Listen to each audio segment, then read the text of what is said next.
জয় শ্রীকৃষ্ণ জি। আরে বলো। জয় শ্রীকৃষ্ণ জি। মায়াপুর যাচ্ছি, কিছু দেখতে পাচ্ছি না প্রভু, জানি না কিভাবে নিয়ে যাবে, জানার দরকারও নাই, শুধু জানি পৌঁছে যাবো। কি কুয়াশা শুধু দেখো। সেই গত 3-4 মাস ধরে ধরে আমাদের ইচ্ছে হচ্ছিল যে মায়াপুর যাব, কিন্তু বলে না যে প্রভুর যদি ইচ্ছে না হয় তাহলে যাওয়া যায় না তার ধামে। তো হয়তো ওনার ইচ্ছে হয়েছে, তাই কালকে প্রিয়ম বললো যে আজকে আমরা মায়াপুর যাচ্ছি। আমি শুনে তো বিশাল খুশি হয়ে গেছিলাম। তো কিন্তু মায়াপুর যে দিনটা আমরা ডিসাইড করেছি সেই দিনটার অবস্থা দেখুন। ভোরবেলা কিন্তু আমরা বাড়িতে সিসি ক্যামেরাতে কোনো কুয়াশা দেখতে পাইনি, পর কুয়াশা বাড়তে আছে।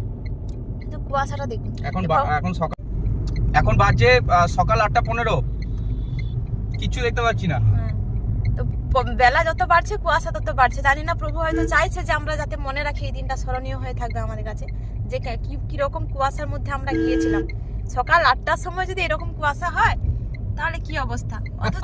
অথচ সিসি ক্যামেরাতে আমরা সকাল 6:30 পর্যন্ত কোনো কুয়াশা দেখতে পাই না। যাই হোক, দেখা যাক ভগবান কিভাবে নিয়ে যায় আর কত টাইমে নিয়ে যায়, আর আজকে ভগবানের ভোগ প্রসাদ পাই কিনা। কারণ 10টার মধ্যে টিকিট কাটার কথা থাকে। হ্যাঁ, তা 10টার মধ্যে তো পৌঁছাতে পারবো না একদম শিওর।